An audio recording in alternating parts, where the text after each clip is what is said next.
সিলেটে বন্যার পরিস্থিতির অবনতি, পানিবন্দী 8.5 লাখ মানুষ। বেইজিংয়ের আগে শুক্রবার দিল্লি সফরে যাচ্ছেন প্রধানমন্ত্রী। বিএনপির সিনিয়র নেতারা আতঙ্কে। 9 অঞ্চলে ঝড়ো হাওয়া সহ বজ্রবৃষ্টির আভাস। শুনছিলেন সংবাদ শিরোনাম, এবার বিস্তারিত। মেঘালয় থেকে নামা পাহাড়ি ঢল ও অব্যাহত বৃষ্টিতে সিলেটের নদ নদীর পানি বৃদ্ধি পাওয়ায় প্লাবিত হচ্ছে নতুন নতুন এলাকা।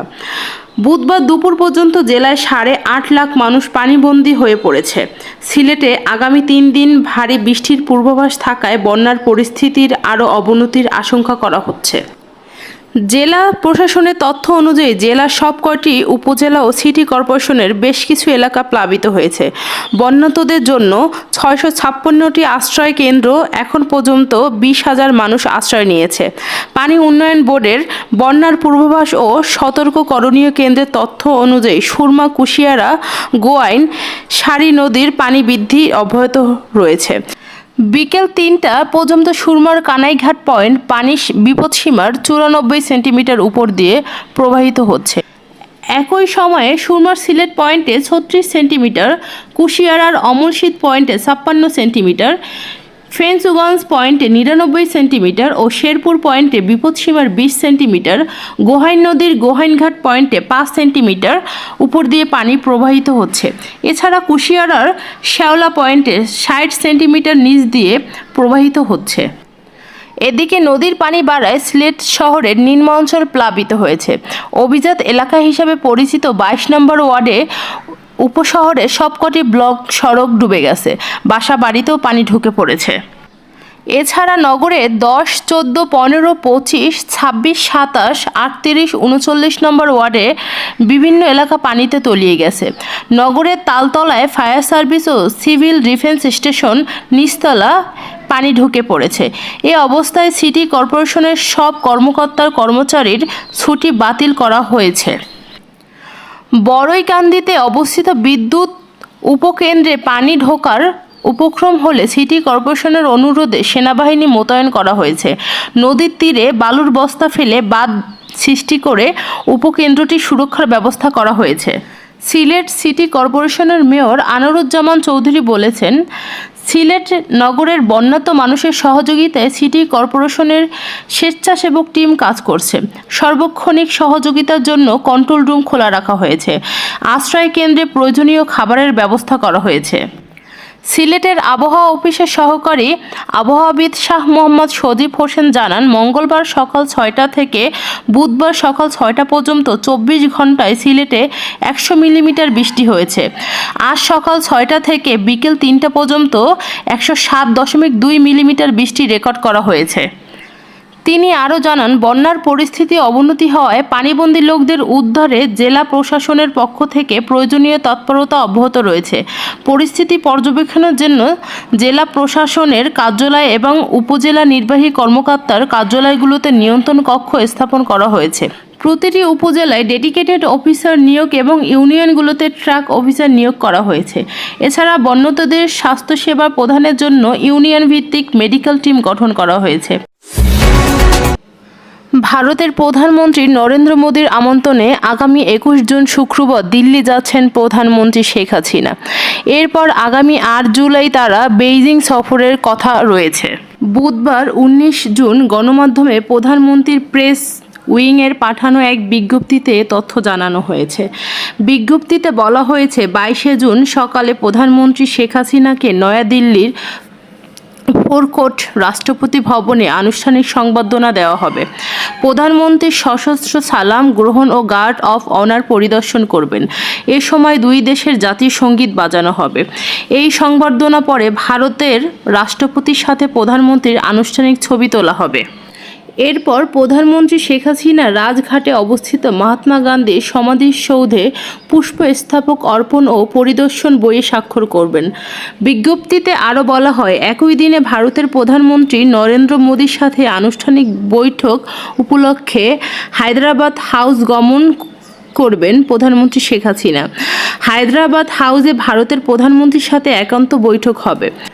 প্রতিনিধি পর্যায়ে আলোচনা এবং দুই দেশের মধ্যে স্বাক্ষরিত এমওইউ ও চুক্তি বিনিময় এবং দুই নেতার প্রেস বিবৃতি অনুষ্ঠানের আয়োজন করা হয়েছে এখানে।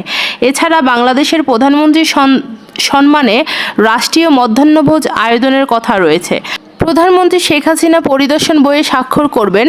প্রধানমন্ত্রী নরেন্দ্র মোদীর সাথে আনুষ্ঠানিক ছবি তোলার আয়োজনও থাকছে এই পর্বে। সফরের শুরুর দিন 21শে জুন প্রধানমন্ত্রী শেখ হাসিনার আবাসস্থলে প্রধানমন্ত্রীর সাথে সৌজন্য সাক্ষাৎকার করবেন ভারতের পররাষ্ট্রমন্ত্রী জয়শঙ্কর। 22শে জুন বিকেলে ভারতের উপরাষ্ট্রপতি জগদীপ ধনখড়ের সাথে তার সচিবালয়ের প্রধানমন্ত্রী শেখ হাসিনা সাক্ষাৎকার করবেন। উপরাষ্ট্রপতির সাথে সাক্ষাৎকার শেষে প্রধানমন্ত্রী শেখ হাসিনা পুনরায় ভারতের রাষ্ট্রপতি ভবনে গমন করবেন। এ সময় ভারতের রাষ্ট্রপতি মিস দ্রৌপদী মুর্মুর সাথে প্রধানমন্ত্রী শেখ হাসিনার একান্ত সাক্ষাৎকার অনুষ্ঠিত হবে। উল্লেখ্য, 2 দিন এই সফর শেষে 22 জুন স্থানীয় সময় সন্ধ্যা 6টায় বাংলাদেশের বিমানের বিশেষ ফ্লাইট যোগে ঢাকার উদ্দেশ্যে নয়াদিল্লি পালাম বিমানবন্দর ত্যাগ করবেন প্রধানমন্ত্রী শেখ হাসিনা। বিএনপির কেন্দ্রীয় নির্বাহী কমিটি পুনর্গঠনের প্রথম ধাপে ব্যাপক রদবদলে দলের ভিতরে তোলপাড় শুরু হয়েছে। এতে সিনিয়র সহ বিভিন্ন পর্যায়ের নেতারা রীতিমতো আতঙ্কে রয়েছেন। এটাকে মূল্যায়নের নামে অমূল্যায়ন হিসেবেই দেখছেন তারা। সামনে আরও 2 দফা বড় আকারের রদবদলের প্রক্রিয়া চলছে।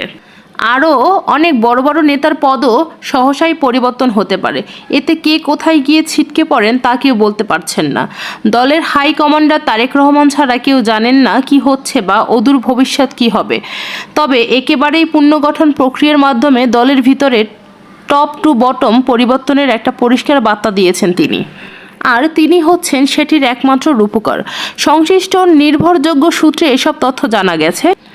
জানা যায় জোরে সোরেই এবার দল গুছানোর কাজ শুরু করেছেন বিএনপি। দলকে শক্তিশালী করতে নানামুখী উদ্যোগ নিয়েছেন নীতি নির্ধারকরা।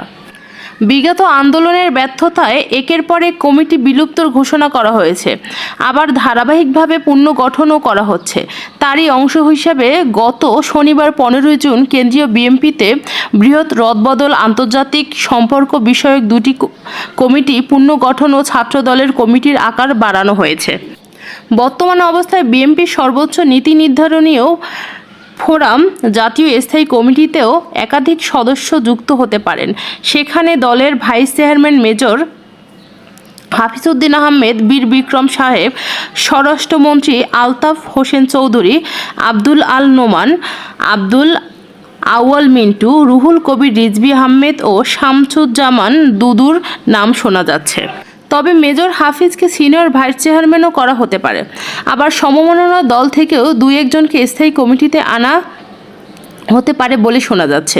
এর মধ্যে লিবারেল ডেমোক্রেটিক পার্টির এলডিপির প্রেসিডেন্ট কর্নেল অলি আহমেদের নাম আলোচনায় আছে। তিনি গত শনিবার গুলশানে বাসভবন ফিরোজায় বিএনপির চেয়ারপারসনের সঙ্গে দেখা করে এসেছেন। সাংগঠনিক সম্পাদক থেকে যুগ্ম মহাসচিব পদোন্নতির পাওয়া নেতা অ্যাডভোকেট আব্দুস সালাম আজাদ বাংলাদেশের প্রতিদিনকে বলেন যে গঠন ও পুনর্গঠনের মধ্যে দিয়ে সংগঠনের সুসংহত করা, ঐক্যবদ্ধ করা, শক্তিশালী করাই হচ্ছে মূল উদ্দেশ্য। দলের হাইকমান্ড সেটাই প্রত্যাশা করেন। এই প্রত্যাশা অনুযায়ী দল এর রদবদলের সিদ্ধান্ত নিয়েছে।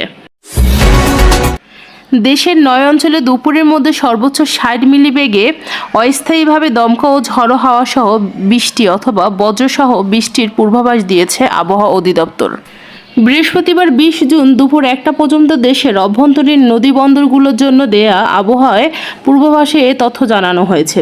এতে বলা যায়, রংপুর, দিনাজপুর, বগুড়া, ময়মনসিংহ, টাঙ্গাইল, চট্টগ্রাম, কক্সবাজার, কুমিল্লা এবং সিলেট অঞ্চলের উপর দিয়ে দক্ষিণ পূর্ব দিক থেকে ঘন্টায় 45 থেকে 60 কিলোমিটার বেগে অস্থায়ীভাবে দমকা থেকে ঝড়ো হাওয়া বয়ে যেতে পারে। সেই সঙ্গে বৃষ্টি অথবা বজ্রসহ বৃষ্টিপাতের সম্ভাবনা রয়েছে। এসব এলাকায় নদী বন্দর সমূহকে 1 নম্বর সতর্ক সংকেত দেখাতে বলা হয়েছে।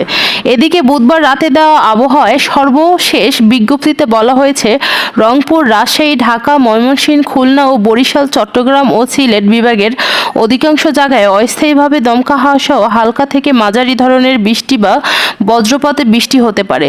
সেই সঙ্গে দেশের কোথাও কোথাও মাঝারি ধরনের ভারী বৃষ্টি, অতি ভারী বর্ষণও হতে পারে।